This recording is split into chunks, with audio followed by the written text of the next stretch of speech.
I started my most recent business while I was working full-time. Here are the 3 steps that I had to take in order to make that happen. YC says, the leading indicator of your success as a founder is whether or not you've quit your day job. And it's true to a certain extent. If you're trying to build a multinational corporation, then at some point you're going to have to quit your job to go full-time on your thing. Jeff Bezos isn't holding down side gigs while he's running Amazon. But for a lot of people, taking that first step can be really daunting, including myself. If you're watching this, you're probably a little bit sick of your day-to-day. You have this idea that's burning a hole in your mind, but you don't know what to do about it because no one has spelled out the first few steps to you. So that's what I want to do for you today. So I'm going to go over the practical questions that you're going to need to answer, as well as the steps that I took. And I've got to warn you, this isn't some tips or tricks video. I'm just going to spell out what worked for me, and hopefully that helps you. So the first question that I think you need to answer is your goal statement. And what that means is, what are you aiming at? How big do you want to get? Think revenue, number of customers, and number of employees.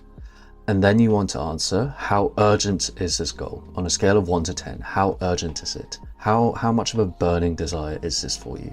And the reason you want to get your goal statement clear is because the way that you build your startup is going to depend on how you set your goals, right? So if you're going for a 100 million revenue business with 10,000 or 100,000 customers and 1,000 employees, the way that you build that business is a little bit different to if you're going for a lifestyle business that makes a couple grand a month. So for me, when I was starting out, my initial goal was just to make $1,000 a month. And I knew that I wanted to have as few customers as possible because I'd worked with customers in the past, and having more customers means more work and more headaches. So as few as possible, fewer than 10 basically. And number of employees, I knew that I wanted it to be something solo, so 0. And by the way, number of employees, I'm just referring to full-time employees. You can still leverage outside labor by looking at freelancers and working with people on Upwork. And how urgent is this goal? For me, the urgency level was 10, 10 out of 10 underlined. I was extremely urgent. I wanted to get to this goal ASAP because my initial focus was just on making money. And that's fine, as long as you're directionally aware of where you're going and you make sure that you're staying vigilant to the circumstances that are changing around you, you can reframe and re-aim as you get closer to or achieve your goals. So when I reached 1,000 revenue, my next goal was to make more from this venture than from my day job. And that's what I did, right? But at that point, I realized that this game of revenues, it could go on forever. And so I realized that I was optimizing for the wrong point. But it took setting that initial goal on revenue for me to get to the conclusion that chasing just pure numbers wasn't what I was after all. A saying that I really like is, use the fuel that you have, not the one that you wish you had. If you're starting from a place of desperation and you just want revenue, you just want to make some money, that is fine. Just set the goal as what it is and work from where you are. And once you have your goal statement, your next move is going to be to find the right job. And there are 3 components to a job. Number 1 is time commitment. Number 2 is learning. And number 3 is earning. And I want you to set your time commitment at an average. So sort of a full-time job, full-time employment, time commitment of 9 to 5 or 9 to 6, whatever it is, wherever you live. And the reason for this is your time is going to be your most valuable resource. You want to optimize for jobs that let you have your time outside of your work. If you're working 24/7, if you're literally on call on a job all the time, then you're not going to have the time to be able to take your business off the ground. So building a business is hard enough as it is. So give yourself the best possible chance by giving yourself a predictable timeline where you can work around. And once you set your time at full-time employment or lower, then you're going to have to make a trade-off between learning and earning. So I want you to think about this as sort of a continuum. On the one hand, you have learning, and then on the other hand, you have earning. And the more you optimize for one, the less of the other you're likely to get.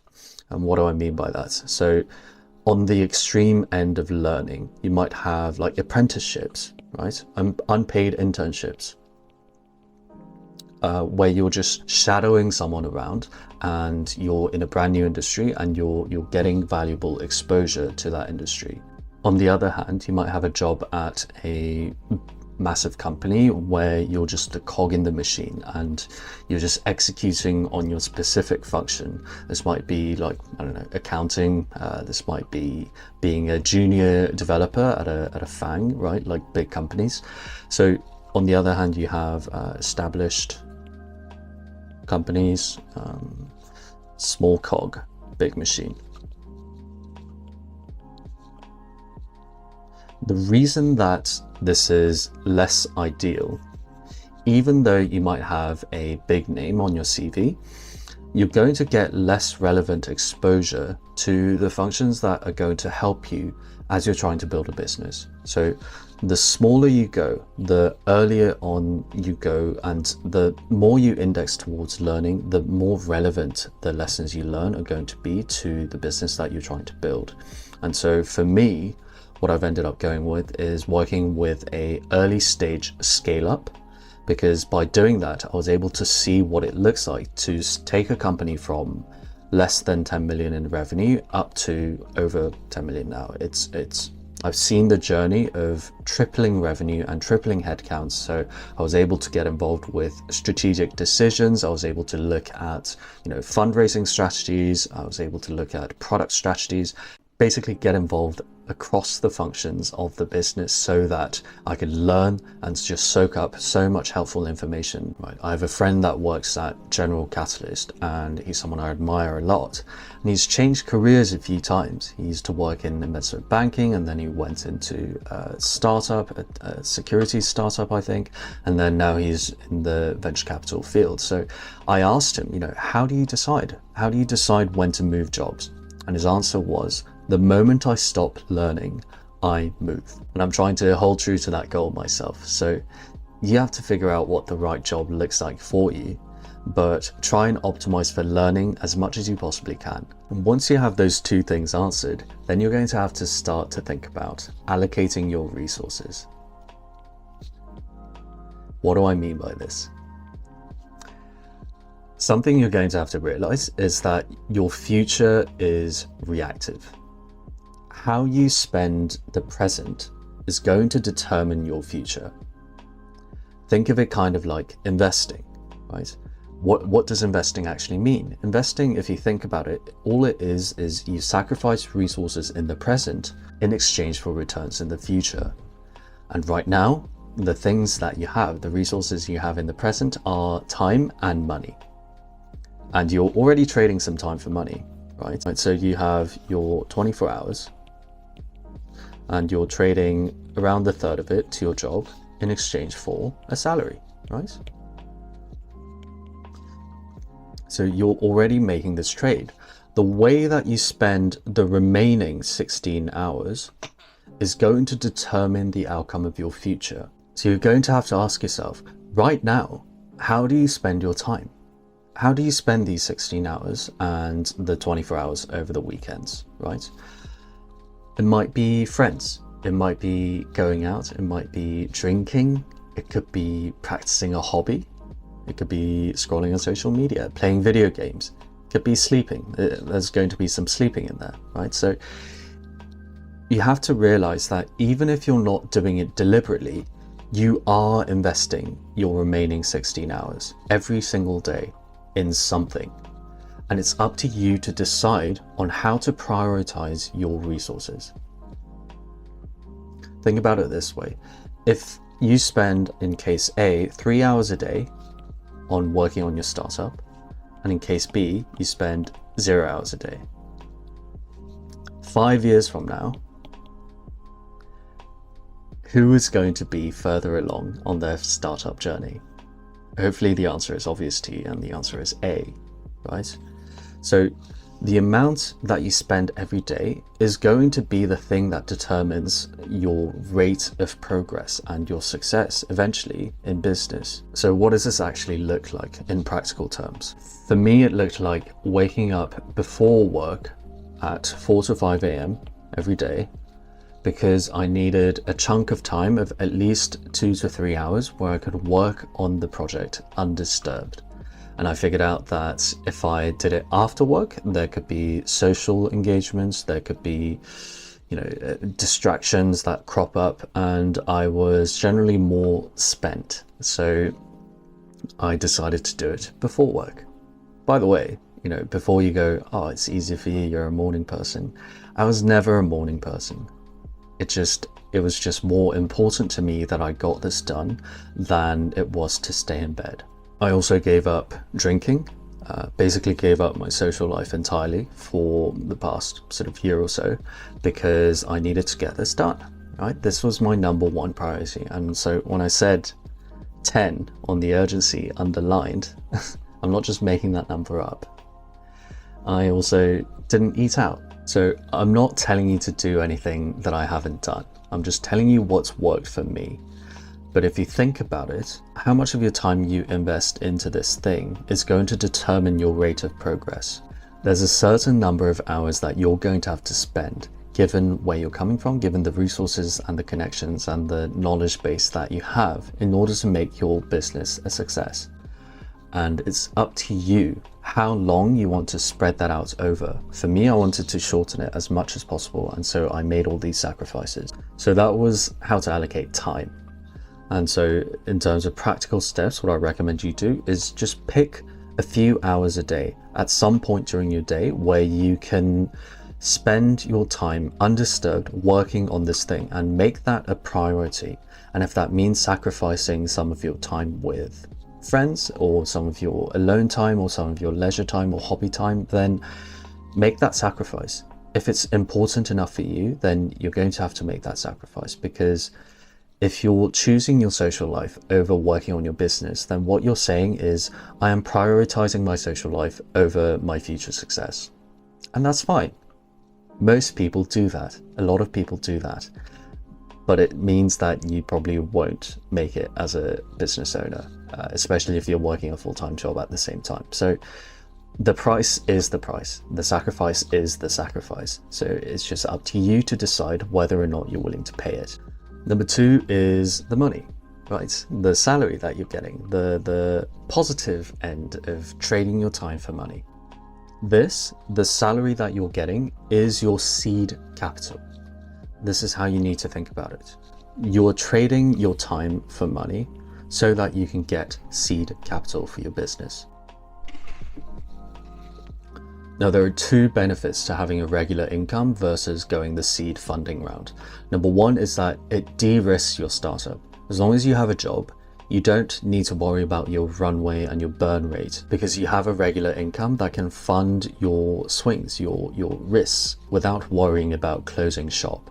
And so if you're risk averse like I am, it's a huge bonus, because it means that you can afford to take risks without worrying about burn rate too much. And number 2 is you have no accountability to anyone else. When you take outside seed investment, you are often at the mercy of the investor. So if they want you to do something, it's almost like stakeholder management. Like, they become your boss because you're using their money. They're basically employing you to make money for them, right? So when you don't have outside investments, you don't have that outside pressure, which means you can really build the business that you want to build. So think about how you're using this pot. Think about how you're using your seed money.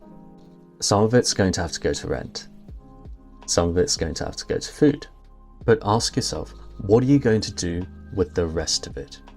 Are you going to go out shopping? Right? Are you going to go out eating out with your friends?